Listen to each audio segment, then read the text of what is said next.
Hello,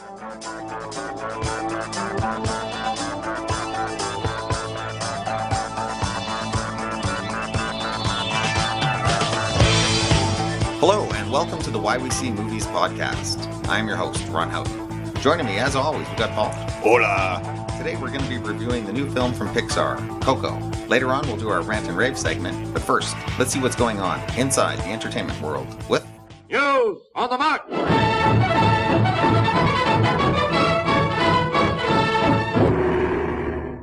Hey, Paul. Hola! How are you today? Más o menos. Why don't we wait for the feature before we break into Spanish? All right. Okay, first news. Kind of a double subject here. First, Justice League. Still lamenting the failure of that movie and it's crashing and burning hard. Here's your chance. Which is too bad. The more I think about it, it was actually funny when I went to see Coco when I was passing the Justice League theater. It's strange. It's almost like I feel a little sorry for it. You know, like the teenage geek who got all dressed up for the prom in his favorite suit and learned how to dance and combed his hair and standing in the corner alone. Went to the dance and nobody paid any attention to him. It's almost like Stranger Things. A little bit. I look at it kind of like a car wreck because funny enough, I was thinking the same thing when I went to the theater to see Coco and I walked past the poster and I'm like, I don't know. I almost feel sorry for anybody going in to see it. Yeah, do you? Yeah, I don't know. It's really strange. The longer it sits with me, I hesitate to say the less I like it, but I think there's just so many things that I wish were better about it and that it could have been so great because there's so many great little things in there that they could have really ran with. And yeah, it's almost like I want to go into the theater and expect a different movie than the one that I saw last time. And I know that's not going to happen. No. One thing I did want to mention that we totally forgot to last week on the show was the score. Oh, yeah. Danny Elfman. I think Hans Zimmer was replaced just a few months ago when Joss Whedon came on, and that was one of Joss Whedon's changes. I loved it. It really worked, and you hear what he was working with and the pressure he was under to turn this around. Like, he was scoring the movie to storyboards. He wasn't even scoring it to fully shot scenes, so that's got to amp up the challenge even more. And I think that that's one of the stronger components of the film. Exactly. Yeah, I'm glad you brought that up. That certainly wasn't one of the weaker points of the movie, for sure, and I think it really, what was added helped. I'm just trying to find one more positive thing I can say about the movie, and that's definitely one. Actually, was something that I really appreciated, which I kind of forgot about, the fact that they used the 1990s Batman theme. They used the original Superman theme. So they really went to the effort to bring back some of the iconic themes that you know and you love, and the musicality was definitely a strong point of it for sure. Yeah, we overlooked that last week. Sorry, shame on us. Yeah, shame on us. Okay, switching from the DC universe to my favorite subject. A big trailer broke today. Did you see it? I sure did. We are, of course, talking about the first teaser trailer to Avengers Infinity War. I, of course, am on the record. I do not want to see anything from this movie. I did see, of course, like Ivan always talks about, the screenshot. You can't help but see that. So I've seen one image from it that's in my head, and that's almost already too much for me, thanks. So, can you tell me how the teaser trailer made you feel without describing anything? Well, there was some avenging. There was a war of avenging. There was a war of infinite possibilities. Right. Is Thanos in the trailer? Yes.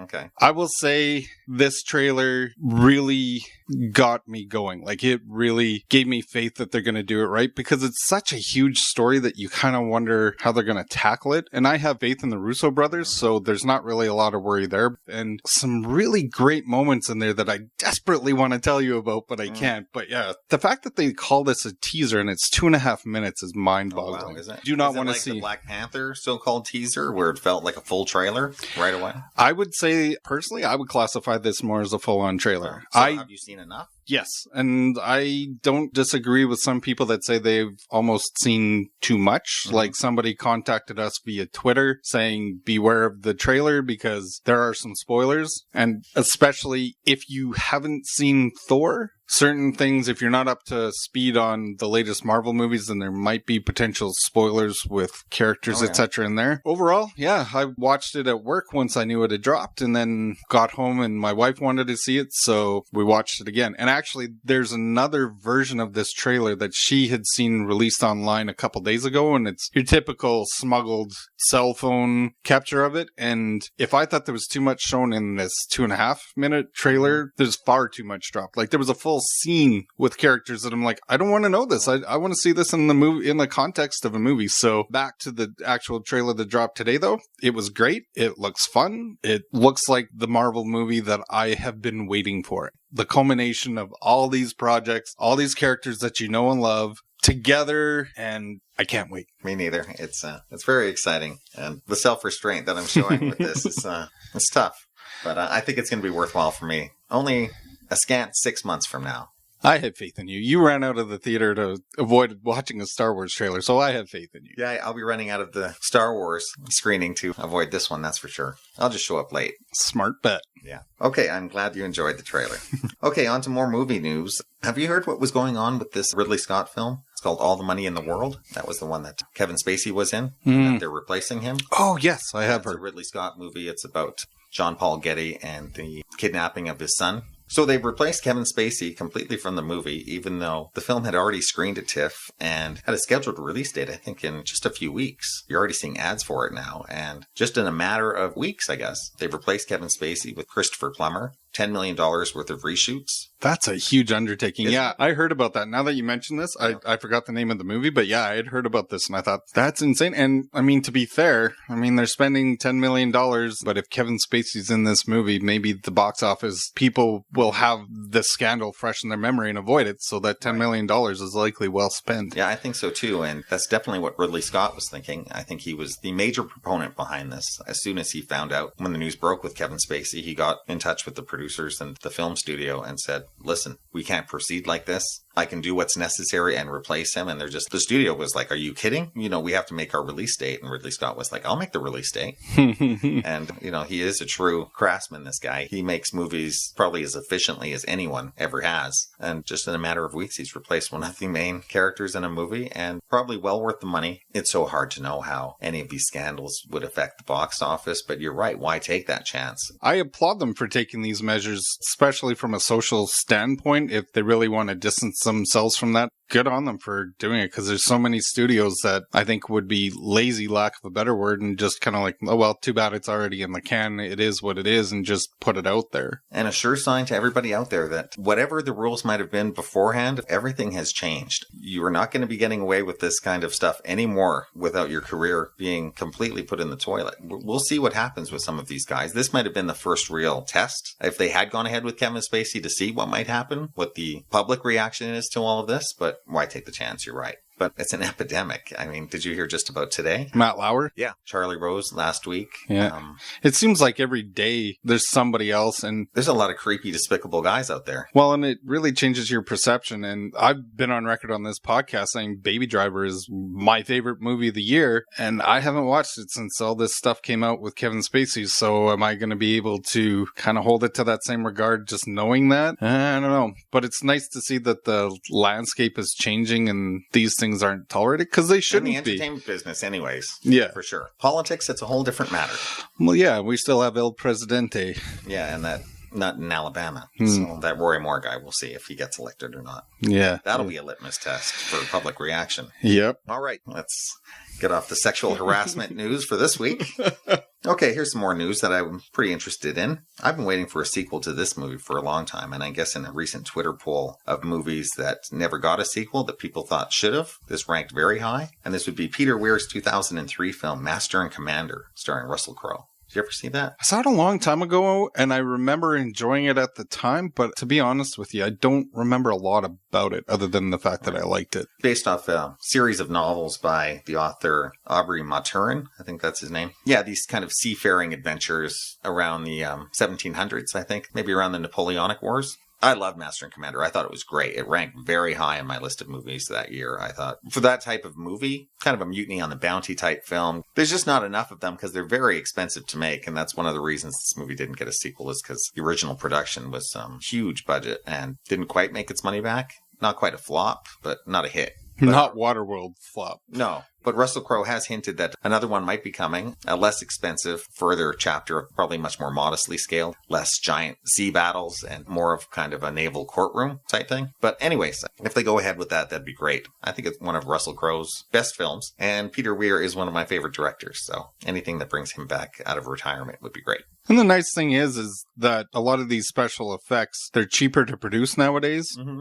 I think, honestly, something like that, you'd want as much actual practical effects that you possibly could and then just augment it. But the resources are more readily available now, so I think they could likely do it justice. And I think that's why Master and Commander was so expensive, because a lot of it was practical. You used very little CG at the time. And for those of you out there who haven't seen that, check that out. Master and Commander, The Far Side of the World. I think it's fantastic. Okay, next news.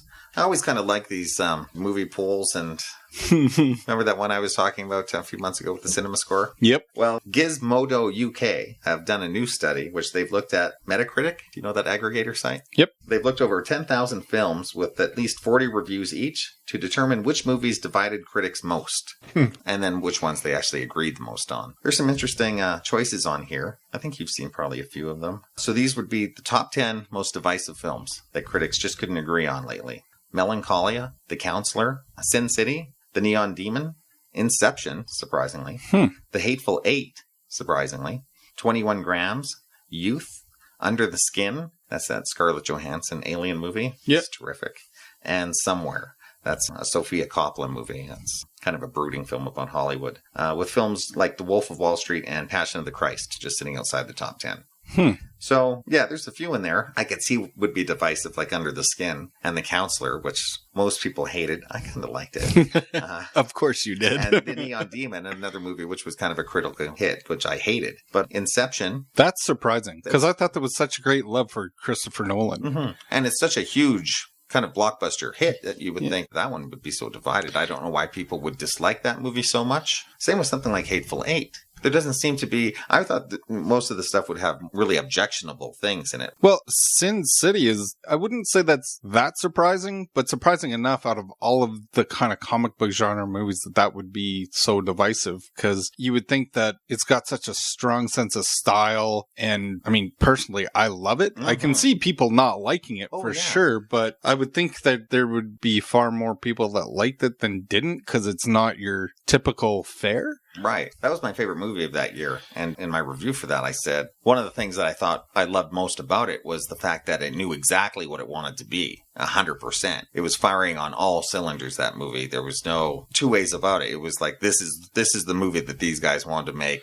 like it or not. But when I watch a movie that's just like that, even if I don't respond to the material, I'm not going to hate it, because I'm at least going to respect the attempt. Mm-hmm. For me to really despise a movie, it has to have something that bothers me about it, you know, like there's a mistake in it or something. You know, they're twisting facts or, you know, playing with the audience in a way that I find uncomfortable. I totally agree with you. Like, for me, the movies I really don't like are the ones that I look at and kind of think of the writing's bad and nothing resonates with me, then okay. But look at something like Sin City, and yeah, there's a great sense of style, but there's also the writing to go along with it to support it. It's not something that I could see being divisive that's all kind of spectacle and not a lot of weight to it. Like you look at something like Sucker Punch, great sense of style and the action sequences are great, but if you scratch the surface past that, there's not really a lot there. I could see something like that being divisive. Right. Like you said, something artistic, something that's... Yeah, a younger audience might fall for Sucker Punch. Yeah. Is that what you mean? Yeah. You well, know, I mean... it is really kind of all style, no substance, that movie. And I like it. It's a guilty pleasure because I love the soundtrack, and there's certain things that just work in there enough for me that I really enjoy it, but I'm aware of its faults. And I could see, something like that being divisive. Like you said, something that's taking an artistic stance or a political stance that it's by default going to divide. Sure, like the two films just outside the top 10, Passion of the Christ. Right. That one I completely understand. Right? Absolutely. And Wolf of Wall Street. Yeah, absolutely. Right. Not a film to watch with grandmother. Well, not every grandmother. For sure. But, yeah, no, that's surprising. Did you want to hear the flip side? Yeah, I do. Okay, these are the 10 least divisive films. Boyhood, Gravity, Moonlight, A Separation. That's an Iranian film. It's terrific. Carol, Get Out, American Splendor, Spirited Away, Midnight in Paris, and Dallas Buyers Club. You seen a few of those? I've seen most of those. Yeah. Boyhood for sure. Gravity. I could see most people appreciating that. Moonlight was one of my favorite films of last year. And Get Out, yeah, who's not going to like great. that movie? Yeah. But something like Carol, did you ever see that? I saw the trailers for it and I was really intrigued by it, but I never got around to seeing it.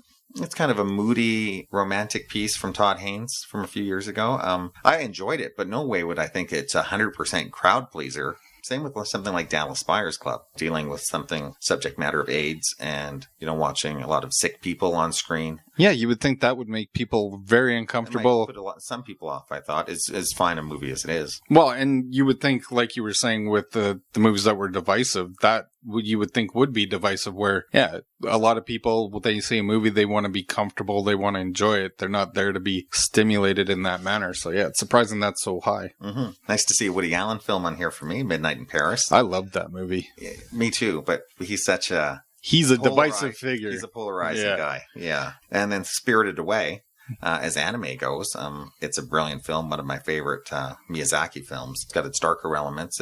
You'd almost expect to see Grave of the Fireflies up there before Spirited Away, maybe. Yeah, that might be before the site came out. True. Fair enough. Everything since about 2000 or so, I would say. Yeah. So anyways, I always like polls like this. I always find them interesting. I take no credence in them. They're just fun to read. They're people's opinions, and the thing is films are art, and some stuff's going to land with you, some stuff's not. Mm-hmm. And then segueing from that, I'll move from Metacritic to Rotten Tomatoes. I don't know if you've heard this, but there's a new film called Lady Bird. It's an independent film, mother-daughter type film, directed by Greta Gerwig. She's a rising indie actress that I think is terrific. And it has achieved an unprecedented 100% on Rotten Tomatoes, has the highest score ever on that site, with 177 reviews so far today, all positive, beating the previous record made by Toy Story 3. That's impressive. Mm-hmm. Yeah, because usually if you see 100% score on there, you're thinking like, how many reviews are there? And it's like, oh, yeah, there's 4. Exactly. So that's why. Right. And again, much like you just said with Metacritic, not that necessarily means anything, but it gives you a lot more faith in the material for sure. And it kind of puts movies like this on your radar, like you may have heard of it, but for somebody like me that maybe not as aware of all this stuff, that definitely makes me intrigued by it for sure.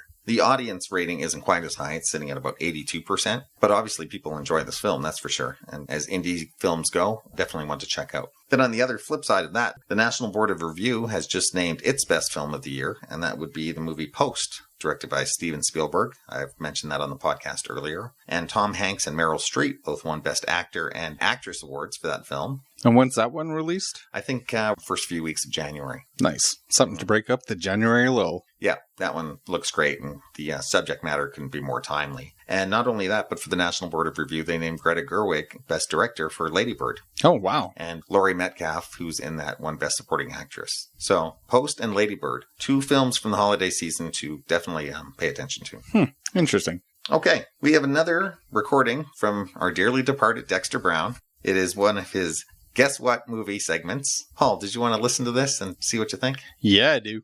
Ron, would you like to play a round of Guess What movie character my dad was really referring to?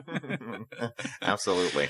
So a number of years ago, my dad was referring to, I can't say the movie or be a dead giveaway, but with a character named Have To. Have to. Yeah, have to. Can you think of what character that really is? Diminutive person? It's a diminutive person. From a movie, not the little guy from Fantasy Island. No, that's a character's name. His name was... Can't think of his name. Played Tattoo. Tattoo, right. So kind of close. Yeah, Have To. That's probably half of why my dad got Have To wrong. And it's just it's not the title of a film, just the title of a character. Just a character's name. 80s film. Have to or half? Half, like HALF. And the 2, I still don't know if it's TWO or TOO. Willow? Can see the track you're going down, but I will say the person is diminutive because they are a child. Short Round? Short Round. You got it. Oh my God. Short Round from Indiana Jones and the Temple of Doom. You got it, Dr. Jones. As played by a child actor, Jonathan Ke Quan. I don't remember seeing him in anything past the Goonies. Yeah, he hasn't had many credits since being a child. He's 46 years old now. He was in Second Time Around, which looks like a Korean film. He was in Encino Man, episodes of Tales from the Crypt, Head of the Class. The Goonies and Temple of Doom would be his big things until Encino Man in 1992.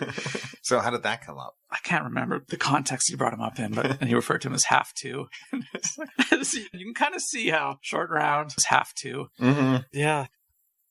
So, Paul, how did you do? I was almost there, but you beat me to it. Yeah, what was your first guess? Two-Face. Two-Face, right. Oh, yeah, that's not bad. Yeah, and then I was along the same line as you were as far as Tattoo from Fantasy Island and whatnot. I was going down that same road. You just got to the end quicker. Half Pint, Short Round. It sounded similar enough for me. Yeah. We always enjoy those from Dexter Brown. Yeah.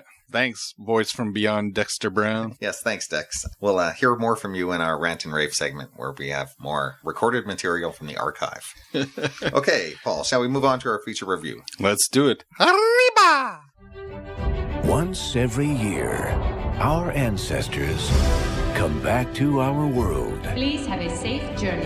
to see family and friends.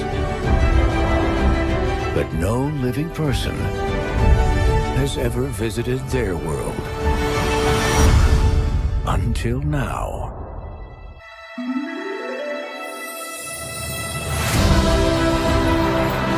All right, who's in there? I'm sorry. What's going on? Dante, wait up! You gotta stay with me, boy. We don't know where we are.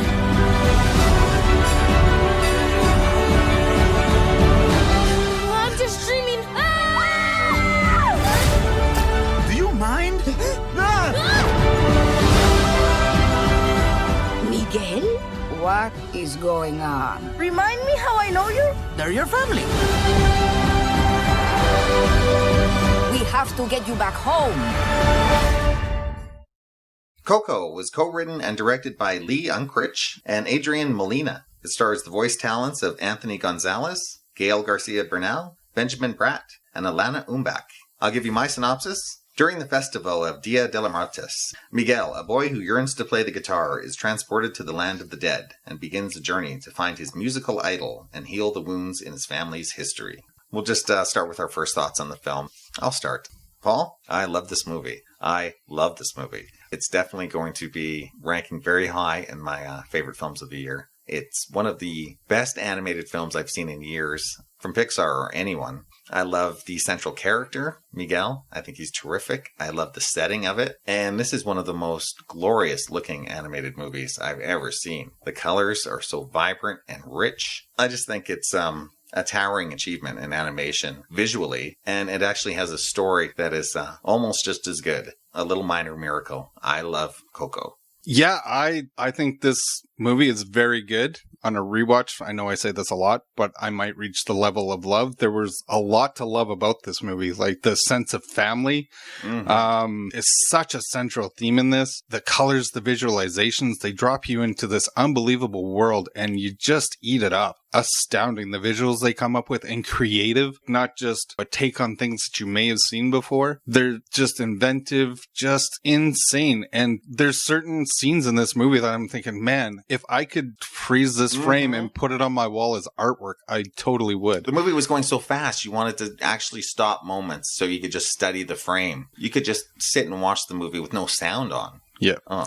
sorry. Yeah. Continue. No, it's all good. And I agree. Like the main character, you're rooting for this kid from the get-go and you're totally on his side, and everything you see, it's going to sound funny for an animated movie, but it's believable. From the interactions between him and everybody he meets, just little catchphrases that you might not know what they mean, but you know it's like a term of affection or love, and that doesn't need to be explained. It's obvious what they're saying, and the story is very smart, and it takes you places that maybe you're not really expecting it to go, and it was a surprise for me because I love a lot of the earlier Pixar works. They've kind of hit a bit of a lull the last little bit, but it's nice to see them getting their creative juices going again, not just kind of resting on the laurels of Cars. I mean, as excited as I am for retreading all these franchises. Yeah, and to see something that's culturally different than anything you've seen before. I love seeing that. Like, educate me, give me something stylistically different. Yeah, really enjoyed this movie, and I was so glad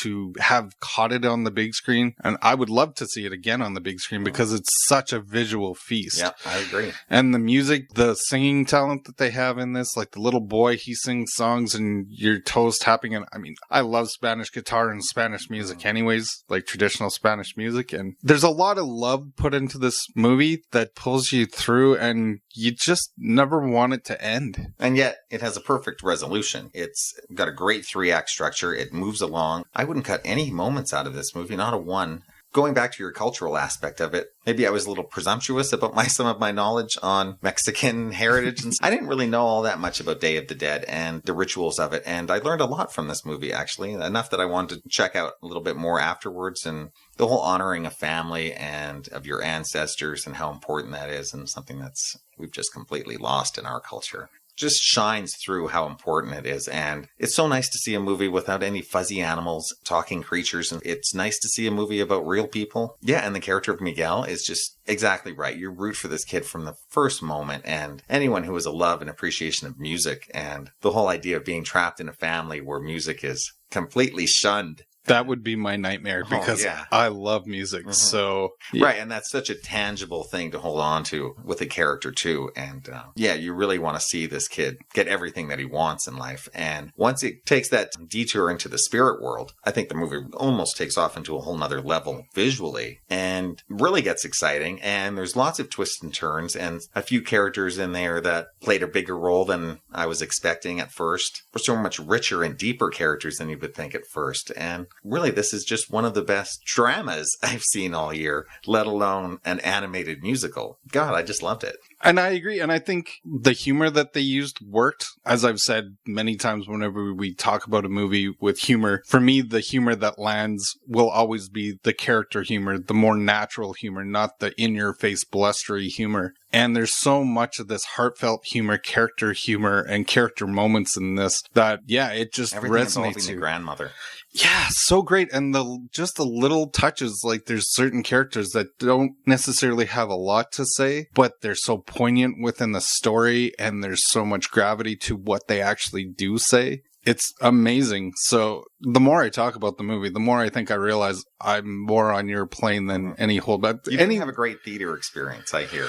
I did not. I went on a busy night, which I always try to avoid, and between the preteen girls chatting next to me for the first part of the movie and the young boy that couldn't seem to tame the ants in his pants in the seat on the other side of me, it was a little distracting, but I think that speaks to the quality of the movie that didn't really deter me from my enjoyment of the movie. It's nice to see that there is still this creative spark from a big animation studio out there still, because recently it's been more lesser known animation studios that have been a little more creative and put out something a little different out there. Right. So it's nice to see Pixar's coming to this again, and so good. Absolutely. And one problem that we had with another recent animated film, Kubo and the Two Strings, was its complete lack of Asian voice talent. And it was almost embarrassing. Yes. You know, when you see the credits come up and Bill Wilson and Charles Smith and just like Brad Pitt. Right. These names don't sound too Asian. Watch the credits of this movie when it finishes, and it's all Latino names. It was so important to them, you can tell, that they were respectful of that tradition and that culture, and every aspect of the culture shines in so many different ways.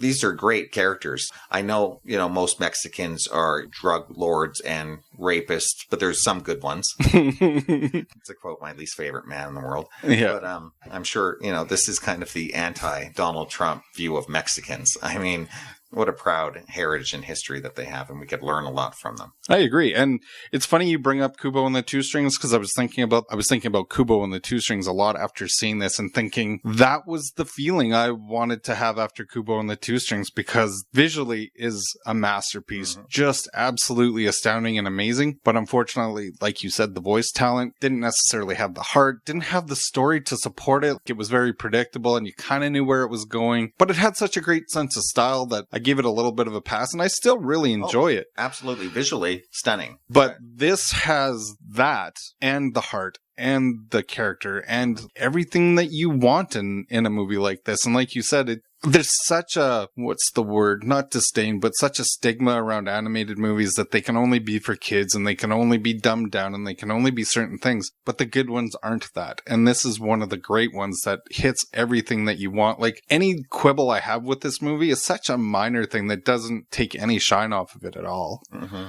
I don't have too many drawbacks either, that's for sure. Maybe one thing I would say is I thought the songs might be richer. I think Remember Me is a very good number and works very well. But the whole movie kind of rests itself on that one song. And I thought they might have a few more. The Poco Loco, I like that number. I like that too. And there's a few others, but nothing that really has the real heart and resonance that Remember Me does. I thought there might be one or two other numbers in the movie that really floored me as a musical. Yeah. The movie's too busy being such a great drama and, or too busy just being a great movie. It's kind of funny for a movie that's rests on a character who loves music and wants to play the guitar. I don't even know if I would consider this really an animated musical. I don't know if I would either. I would say, yeah, it's your typical animated movie that has some musical numbers, but I would say there's no breaking into song like with a dozen characters and stuff. And I would say another animated movie that came out recently that I loved and hit on all points too was Moana. And I think the songs in that, like you were saying, resonating, where I love the music in this movie. Yeah, other than Remember Me, there's not a lot. Whereas Moana, like as soon as I got out of the theater, there was at least 2 or 3 songs that were stuck in my brain. And maybe listening to the soundtrack, because I really did like the music, maybe listening to that afterwards. You know what I mean, though? How Moana, the songs were staged like an old style musical number, yes, right? The grandeur, yeah. Well, in this one, there's none of that. It never goes into that musical territory, that kind of musical. That's not to its detriment. Because it perfectly works. It's such a personal story that you're so encapsulated by Miguel that I'm okay with that. And I didn't even think about that till you mentioned it, but you're absolutely right. For something that a lot of people are calling, a musical, it wasn't like it has a lot of great music in it, but yeah, a lot of movies have a lot of really good music in it and they're not musicals either. So, but works perfectly fine just the way it's constructed as it is. I just thought maybe one more musical number that could be just as touching as Remember Me. Well, and it's funny because you can tell what song they're trying to kind of pump as the song of the show, because it's usually the first song of the credits that they'll have like a more contemporary artist have a spin on. And it was Remember Me. And I thought, I guess that's the song that you would promote out of this. A lot of variations of that number, that's for sure, throughout the movie. Yeah. Well, and just the phrase itself plays a pretty integral part in the whole story. So I guess that is what you're going to try to reinforce. But yeah, absolutely. We've danced around this enough. It's not really a spoiler-driven movie, that's for sure. But did you want to talk about the plot a little deeper and get into some of the surprises? Sure. Spoilers! Spoilers! Did you see the big reveal happening beforehand? Who Ernesto really was? I didn't, and I sure did. Yeah, that was such a good reveal, and that's one of the things I really appreciated about the plot is that it doesn't do your typical bait and switch where you don't see the twist coming, or it's such a smart thing at the beginning with that photograph. Yeah, without having his face on the photo. Yeah, because it makes perfect sense the way the movie is constructed that we shouldn't see that face. Yeah, so it's not a mystery to us. So we're never thinking about the fact that face shouldn't match up to the one we're told it is. Right. It's very well constructed that way. Yeah, I agree. And even when the reveal happens and maybe you feel a little silly for assuming you knew, you don't feel cheated. It's not like, oh, come on, that's such a cop-out or whatever. It's like, oh, wow. And then you think back. Not only does it make sense, but it's rewarding. And exactly. And you think back to all the instances and things that you see Miguel's character mimicking Hector. You're like, oh, man, it was there the whole time and you didn't see it because you were distracted or you were so focused on something else. Too busy being entertained by the film. Yeah, exactly. And it's only in bad movies when you start picking the plot apart. Exactly. And yeah, I didn't see that happening. And yeah, it worked so great and such a, like you said earlier, such a heartwarming and well-deserved resolution to the story too. Like that's what you want to happen with the story. And yeah, it was rewarding, I think is the word you used. And that's very apropos. Mm-hmm. I will say after the reveal of who Hector really is, the movie is kind of on rails from that point. I knew it was going to be all about getting to Mama Imelda in time before she forgets. And even though I knew exactly where the movie was going, it's such a great resolution anyways. That's where you want the movie to be going. If it was going somewhere else, you'd be disappointed anyways. So you're thrilled with the conclusion for it. And when it all wrapped up, when the credits came up, I was perfecto. Yeah.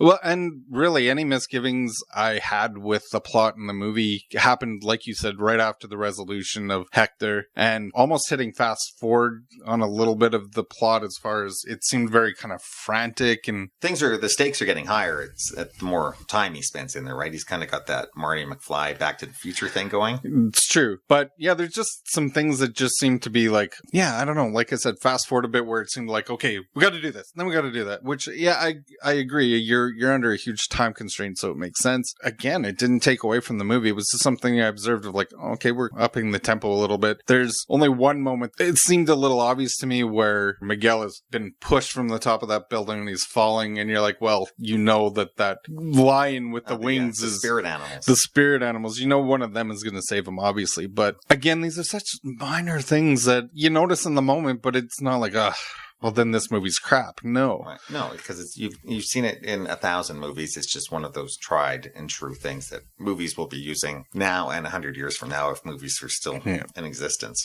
But there's such great attention to detail, like even when Gel is fading and just the little subtleties about, like, you can see his bones in his hand, but you can still see the outline of skin, and just those little details for me make that movie, because you could get lazy animation that just cheapens it and just makes the whole experience richer. And the whole art and set design of the Land of the Dead, when they're first entering it, there's just a certain look to it. It's just fantastic. And those were the moments I just want to hit pause in the theater and just look at what they've done in the frame, and look at all of the designs and how they've altered the architecture just slightly with all of these death motifs, and skulls are placed all over the place. If you're really looking for it, like certain lamps are shaped in skulls, and it's just great. It's a movie to study after you're done appreciating it. One thing that I found was really interesting too with just the art direction is you look at the dichotomy of the Land of the Living and the Land of the Dead. The Land of the Dead is so much more vibrant and lively than the Land of the Living,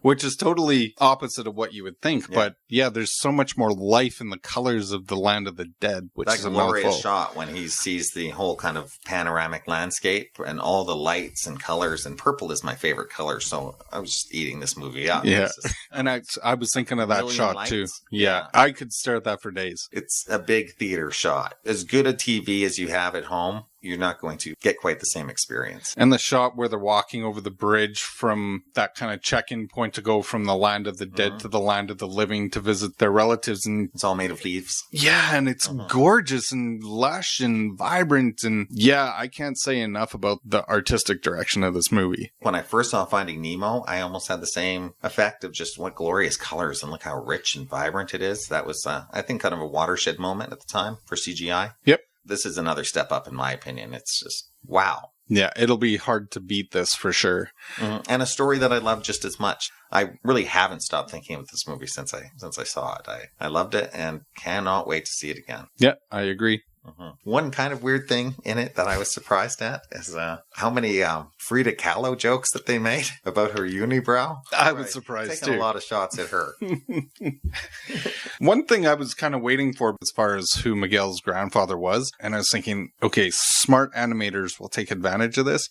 When they have to basically impart their wishes and grant Miguel the ability to go back to the Land of the Living. You can see when they're imparting this wish on the leaf, it starts to glow. It didn't start to glow when Ernesto, thank you. Ernesto de la Cruz. That's right. When he thought he was the grandfather and he was starting to impart that wish, that leaf didn't start to glow. And I thought, that's smart. It is a small hint, but at the time, you're not looking at that. Began to give him his wish. His blessing. Right. So, yeah, I was thinking about that as well.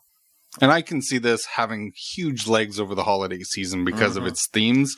The word of mouth on it is going to be fantastic. Yeah. Those who can't get into Star Wars are going to go see this. And they should. This should be nominated for Best Picture of the Year, in my opinion. I agree. Yeah. As a side note from earlier when we were talking about Lady Bird, having just beaten the previous record holder, Toy Story 3 for most popular film on Rotten Tomatoes. The director of Toy Story 3 is Lee Unkrich, the guy behind Coco. Really?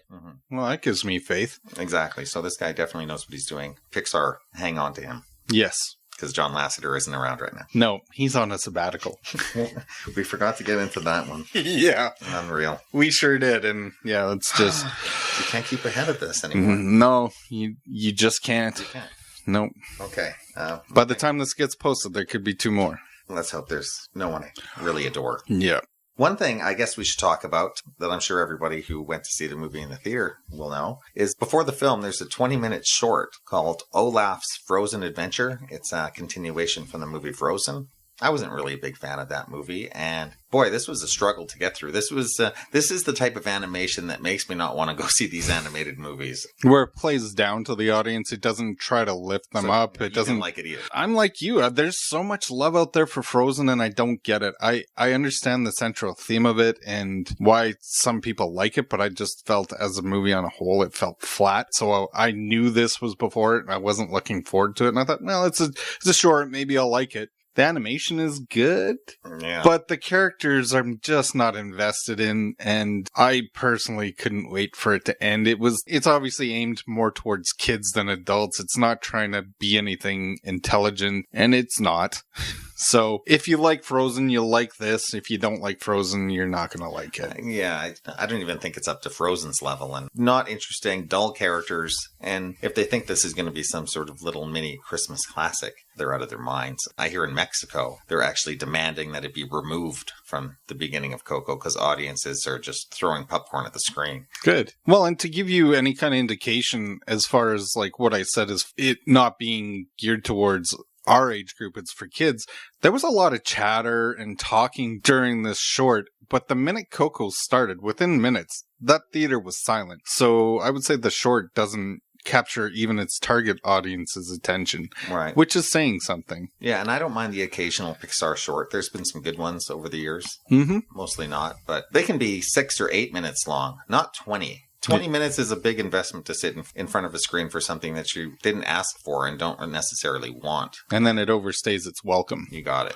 I'd rather watch Mickey's Christmas special for 20 minutes, thank you. Mm-hmm.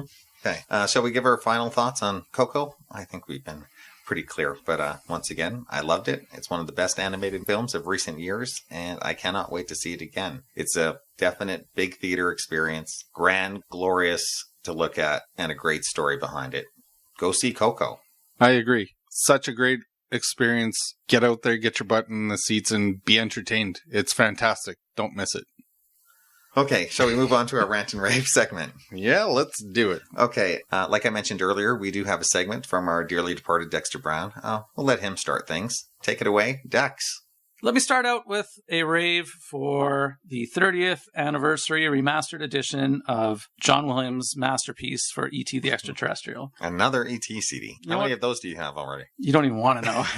I should have brought them just for comparison's sake, and I intended to, but I forgot. As many Kubrick box sets as I've bought over the years. Probably, yeah. So earlier in the podcast, some previous episodes, I reviewed the Jurassic Park Lost World collection. Then I did the Stanley and Iris, Pete and Tilly CD. I had mentioned on those reviews that it being John Williams' 85th birthday this year, that some special things were said to be in the works. And this is obviously another one of them here. So the score to E.T. has been released on CD 3 times before in various forms. The original LP came out in 1982.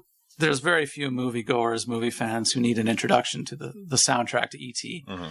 The average person who doesn't pay that close attention to the music in a film probably thinks it's just the flying theme and not much more. But it's such a rich, diverse score beyond the famous flying theme. There's music here that is, soaring and operatic. There's scary, intense music. There's tender, poignant music here. There's, music for the kids being able to outsmart the government agents. There's harp-driven, if you will, love theme for the friendship between E.T. and Elliot. There's kind of a almost sad, longing theme for E.T. that John Williams called The Call. Almost a variant of the flying theme is used to express his loneliness at being abandoned on Earth. It's a great score, and there's been heaps of accolades put on the score over the years. I think it won 3 Grammys. It won an Oscar, and I think also the BAFTA and Golden Globe for Best Original Scores. I might be wrong about one of those two, but the original soundtrack album, I'm sure, went platinum. So the first compact disc release would be that LP when CDs started coming out. That soundtrack LP was done as John Williams did a lot of his scores in the past. And that is the album presentation included a lot of reworking of themes and cues from the movie to kind of increase the the musicality of them for album presentations. So probably about 5 out of the 8 tracks on the original LP was not music you heard in the film, but kind of developments of music from the film arranged specifically for the LP, and it was a great listen. It's about 40 minutes of music, and that combined with the tracks it did take directly from the film, probably one of the most perfect soundtrack albums ever created. In 1996, with very little fanfare, Universal Music released for the first time an extended presentation of the actual music as heard in the film. It's probably about 70 minutes long or so, and wonderful CD. It used a few different alternate cues than some of the actual cues as used in the film. In 2002, for the 20th anniversary of the film, that's when the 3rd CD release came out for E.T., and that one was a slightly expanded version of the 96 CD. It featured a few more tracks. Once again, for some of the tracks that used alternate cues on the previous 96 CD, it used the correct takes, but then maybe a couple other wrong takes instead of the ones from the 96 CD. So long story short, if you're a crazy, nutty John Williams completist, as I am, you needed to own all 3 CDs to get everything. This new 2-disc release from La La Land Records and Universal Music, and John Williams and Steven Spielberg both signed off on this release and said yes, they had to give their approval before it could go on the market for sale. It is 2 jam-packed CDs. There's nearly 2 hours and 40 minutes of music here, which is about 45 minutes longer than the actual film E.T. It contains that complete original LP version of 8 tracks. That kicks off Disc 2. Disc 1 is pretty much the entire film score with all the correct takes and versions used. There's a couple tracks that, for time constraints, they had to hold off for the bonus track section on Disc 2, which features a number of bonus tracks, pieces of music that we've had on the previous releases, but were the wrong takes, included here in the bonus section. There's different versions of the finale, as there's kind of 2 key moments in the finale, the ouch moment and the I'll be right here moment. Right. There's 2 pieces of music John Williams wrote for each of those scenes. So this version has a track with both of the original as they appear in the film, and then 2 more versions of the finale that kind of switcheroo which one is used where. And anyways, lots of bonus tracks here. There's not a lot new between the 3 previous CDs. There's only about probably 15 minutes of music making its debut here. But, I mean, that's enough previously unreleased music by John Williams for me to get me on board. If you don't have an E.T. soundtrack and you're interested, buy this one, because this is fantastic. And it's been remastered to sound great. The LP tracks have never sounded better. This is fantastic. It's Mike Matessino did the remastering, and he was also a producer on the album. Like I said before, he was involved in the Lost World, Jurassic Park release, the Stanley and Iris release, and so many other previous John Williams restorations.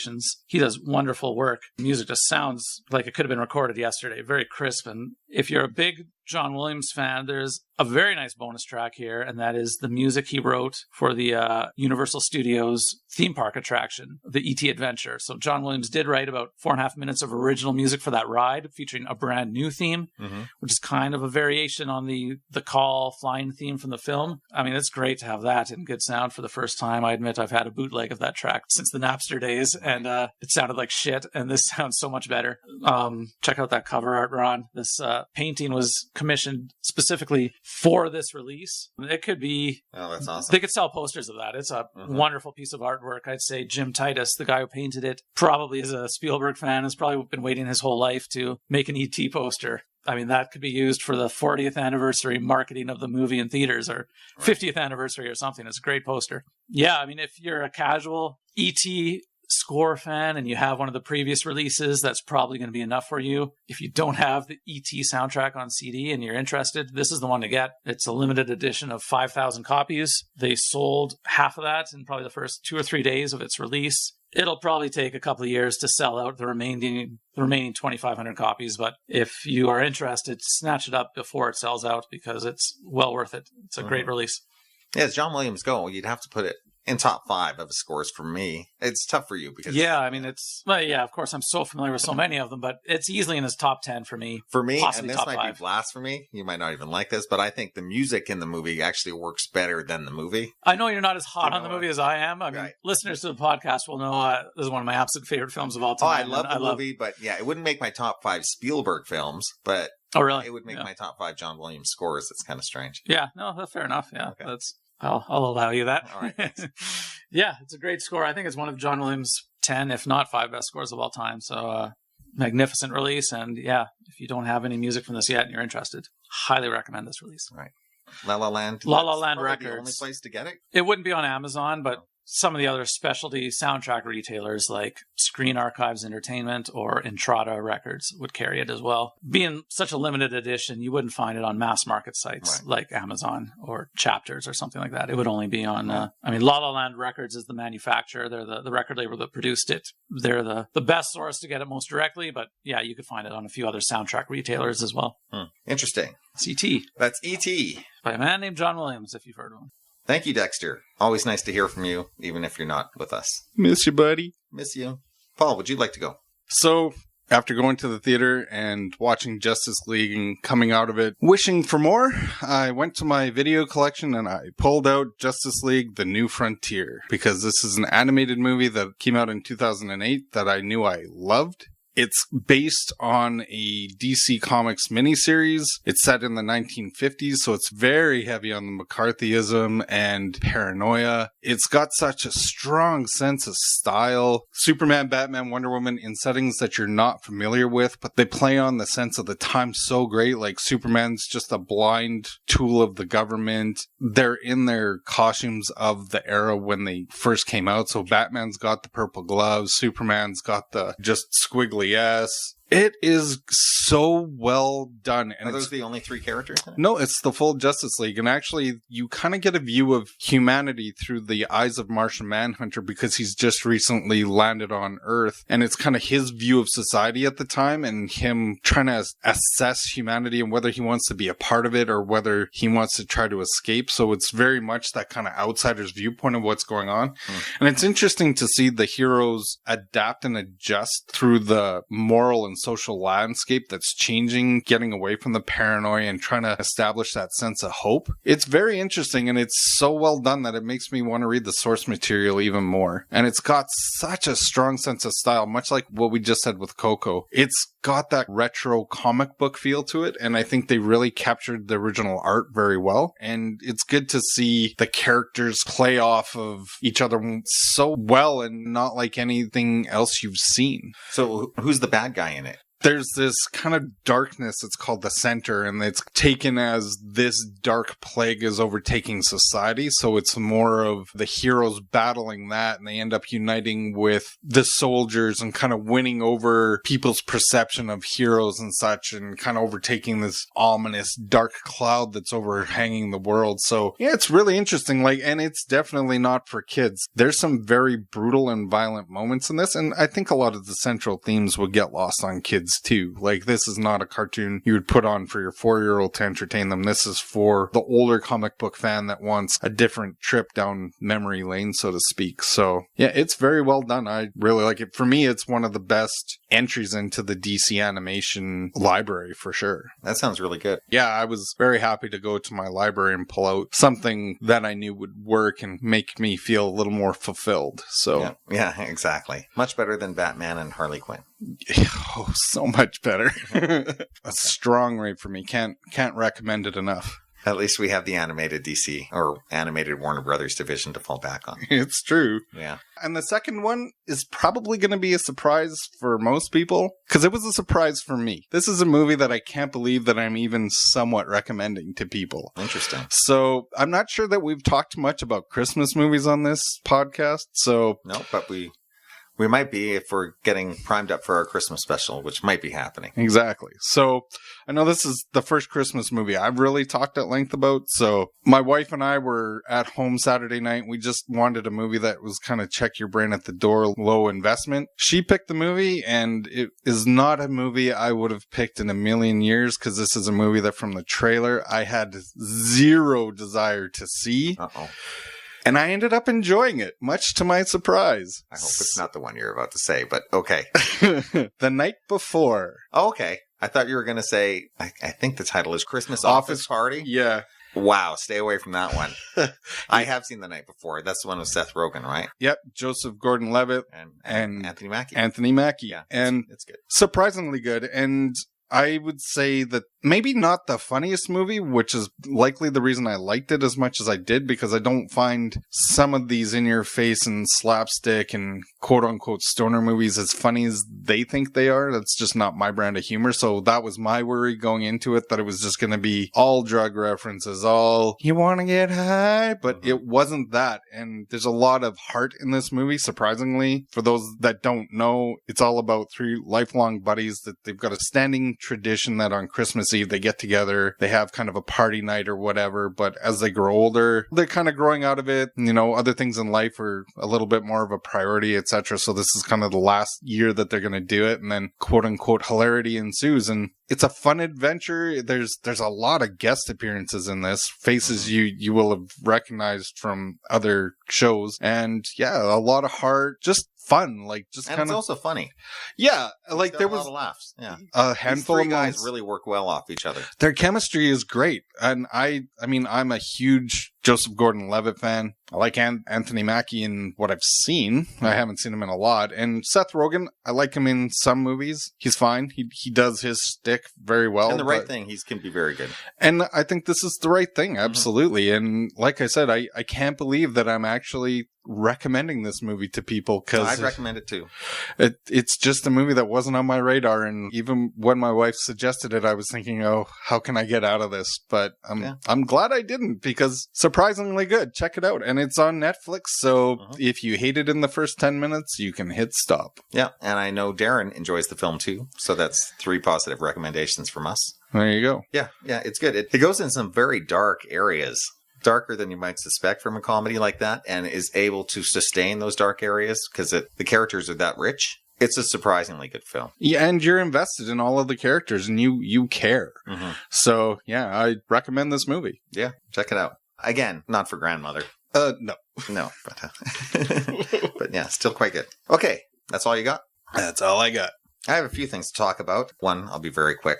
I finally got a chance to see Long Time Running, the documentary. Let me just be short and sweet. It's just as great as you said it was. For any Tragically Hip or Gord Downie fan or any Canadian period, I think you should see it. I cried a few times. We're all going to miss this guy very much. I wasn't able to watch it after his passing. I saw it thankfully before his passing, and it was hitting me then. So I can only imagine after how much, his last moments and the last moments of this Canadian icon on stage. Amazing. Yeah, it's fantastic. Required watching for your Canadian citizenship. Agreed.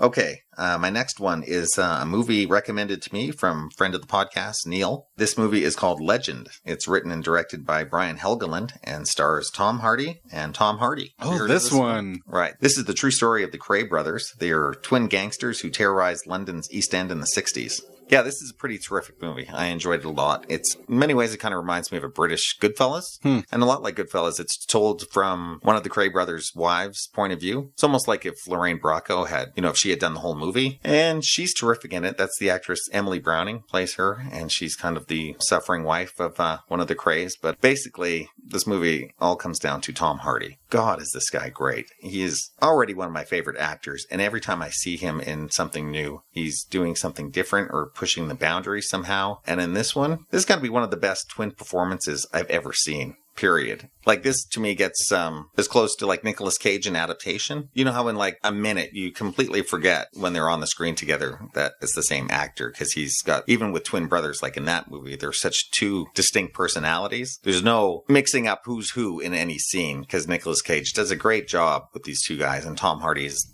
doing the same thing with brothers who are probably not even as far apart as in that film, but still so distinctive. One guy wears glasses. That's about your only hint in the movie as to if you're getting confused, but I was never confused. He's brilliant in this. The brother relationship is fantastic. It's the two Kray brothers, Ronnie and Reggie, and Reggie is much more level-headed and business-oriented, let's say, and Ronnie is the wild card in it.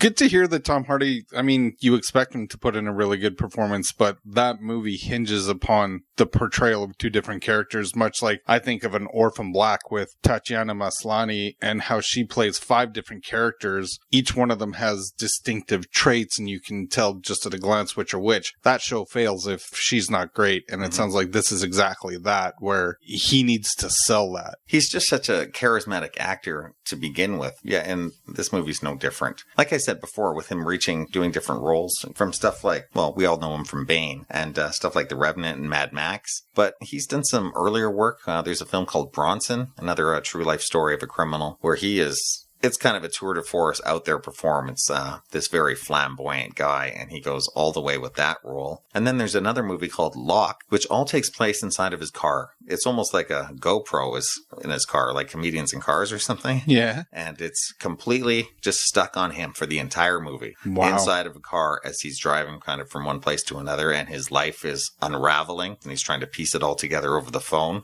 Wow. It's about 90-minute film, and the only shot is of this actor, and he completely commands your presence for the entire movie. Few guys can do this. Well, you even look at his performance in Dunkirk, and he doesn't have to say a lot in there, but when he's on screen, he commands your attention. And you're right, like, he's the quality of actor. Like, you can see a 30-second commercial for a show called Tattoo, and you want to see it. He's involved in Venom, and he's the only reason I want to see it. Right. That is the only reason I want to see that movie.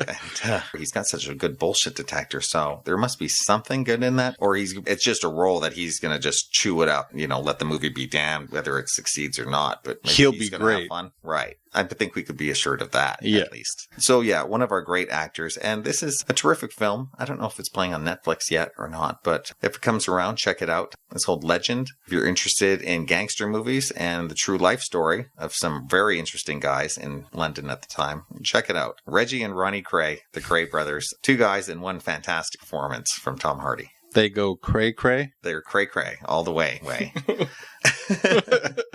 Okay, my next one is a little something different I've never done on the show before. I'm going to give a big rave for a commentary track. What? For the movie Baby Driver. Really? Yeah. I guess a word about film commentaries. I am one of those few people out there who listens to those. Me too.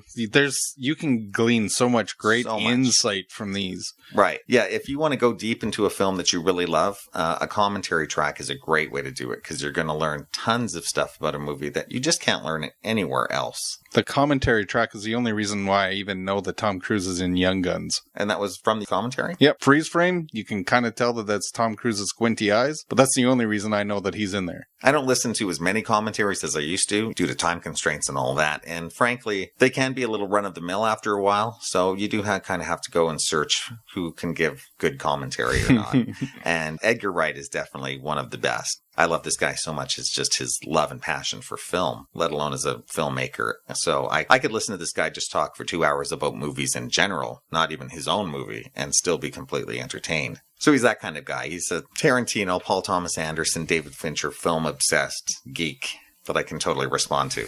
So did you glean any little nuggets about the movie from the commentary that you'd like to pass on? Did I prompt you with that or something? No. That's funny. Actually, Paul, I do. Yeah, there's tons of stuff on here, and I know how much you love this movie. Mm-hmm. And, I'll start with one that we just brought up earlier when you were talking about Kevin Spacey. But there was actually a time when Edgar Wright apologizes to Kevin Spacey for killing him because now he won't have a chance of being in the sequel if it ever happens.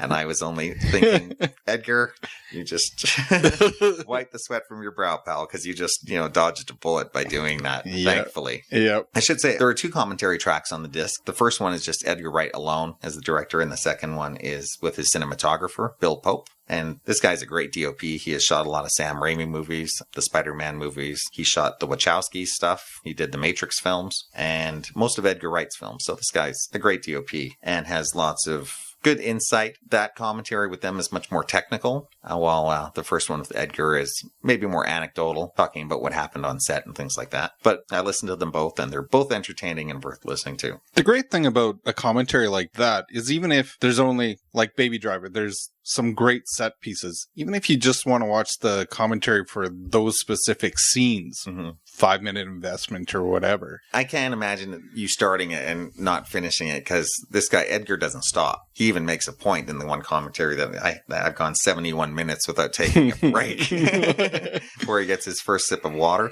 There are some commentaries that can be a little dry and dull. I listened to Mel Brooks one time. I think there was a 21-minute gap where there was nothing in between his speaking. I was like, Mel, come on, get on with it. And then he came back and was talking about what he had for lunch.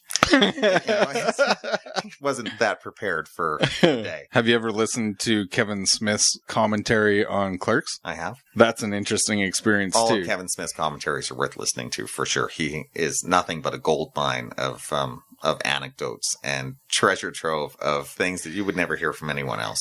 It's almost like a stand-up comedy set based around the movie you're watching. Absolutely. Okay, a few of the things that I learned from this. You know, one of our favorite moments in that movie with the Damn song and how he has to rewind that moment? Yeah. That's an accident. That wasn't supposed to happen. Really? It's only because it was his editor said, your scene is too long. There's too much stuff happening here. You're never going to be able to fit this song. It's too short for the scene that you've written. So he had to come up with the idea of him having to rewind the song so he could replay it again.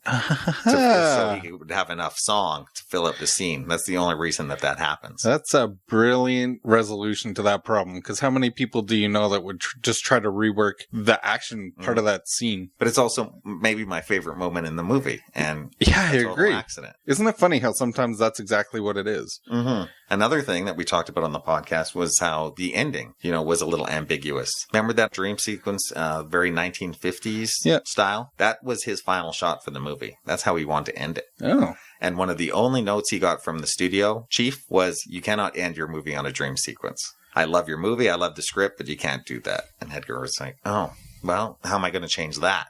So his idea was, I'll take that kind of sequence and put it earlier into the film and then replay it later as kind of a more realistic setting. So the audience, when they see the first one as a dream sequence, maybe they won't even know if the ending is quite real or not. And it'll be just as ambiguous without even having it. And that totally works well. Just as ambiguous without being totally obvious. Mm-hmm. That's awesome. That's great. So I think he's saying that the movie, in his mind, Baby is really getting out of jail there, and she's meeting him, and they're riding off into the sunset. He also said he's fine with anyone's interpretation as to how they take it. Well, and it's funny because I rewatched this after it was released on Blu-ray, and I remember us having that conversation when we reviewed the movie to begin with. And yeah, I got the sense that it was kind of a dream sequence on the second viewing too, but you don't always have to agree with the director. I mean, we reviewed Blade Runner and we disagreed with Ridley Scott's take on Deckard, so... What, are you reading my mind? So that's exactly how he says he solved that problem. In Blade Runner, they have the scene earlier with Deckard dreaming of the unicorn, and then the ending with him picking up the origami. But if he was just to pick up that origami at the end, it doesn't make as much sense without that dream sequence earlier of him with the unicorn, right? So how that played together. Yeah. So he actually referenced Blade Runner as his solution as to finding a way to do that. That's funny. It is. Yeah. Okay. Another thing we mentioned on the podcast is the Han Solo jacket. Nice. Yeah. He says that was a complete accident. Many people have come up to him later and said, he looks like Han Solo. And he's like, really? That wasn't his plan at all. Even though he did know that Ansel Elgort had auditioned for Han Solo. And Ansel Elgort DJs sometimes on the side. And his DJ name is Han Solo. I didn't know that. That's hilarious. You could only learn that from a commentary. One more thing I was surprised is the Goodfellas pizza joint. I was sure he was going for kind of a Tarantino-esque red apple cigarettes. You know how Tarantino has these imaginary brands in his movies? Yeah. I thought it was the same thing. No, Goodfellas Pizza is a real pizza place in Atlanta. Really? Yeah. One other neat thing was when he was looking at tapes for actresses and he got the Lily James audition tape, all he did was send it to his DOP, Bill Pope, with a note saying, tell me what you think of this. And Bill Pope responded with only a 2-word response saying, hire her. And I couldn't have agreed more. I think she's a stunning breakthrough talent. She's captivating. She captures your attention no matter what she's in, from Downton Abbey to Cinderella. She's great in everything I've seen her in. She has movie star quality all over. Absolutely. Yeah. And would you like to know what Edgar Wright's biggest regret is on Baby Driver? Hiring Kevin Spacey. What his second biggest regret is on Baby Driver. Sure. So during production, I guess he had just finished doing quite an elaborate action sequence. And this was, I think he said on the 3rd or 4th day of it. And he was a little burnt out. And after shooting, John Hamm had asked him if he wanted to go see a concert that night because Prince was playing in Atlanta. And a lot of the cast and crew were going. And Edgar was very tired. He had already seen Prince before, had a fabulous time, and just said, no, I'll have to catch him again another day. Oh, no. And this would be Prince's last performance ever that night in Atlanta. Oh, that's awful. And yeah, he says his biggest biggest regret during the whole show. He says, nothing to do with the movie. But yeah, that's a big one to miss. Mm-hmm. The thing about commentary tracks is you might think that they're filled with nothing but what you want to hear, all your favorite moments of the film, but what most commentary tracks give you are the complete flip side. And most of the people working on a movie don't remember all these moments about the film that you love. They remember what was happening that day on set and what they went through that morning. And these are really kind of the great stories that you can't hear anywhere else. And if you study film, you can learn about all the other stuff in other places. But commentary tracks are a real trove for like the stuff I just mentioned. All of these little facts, you can't get them anywhere else. Hearing the story behind the production of the movie, on some movies, almost even more interesting. Mm-hmm. So those are two big raves for both commentary tracks. And the Baby Driver disc in general has deleted scenes, behind the scenes stuff. It has a music video on it. It's kind of a mini Baby Driver movie about 15 years before the movie that he made. It's interesting. Lots of good stuff on there. If you like Baby Driver and you want to explore the film, check it out. Yep. Okay, and I also recommend Legend, of course. That was terrific and long time running. Fantastic documentary. And you had? Justice League, The New Frontier, and The Night Before. Right. So yeah, 5 big raves from us. Yep. And Coco. Yes. So yeah, this strong is rave. Yeah, an all positive show. Yep. Yeah, that's nice for a change. Okay.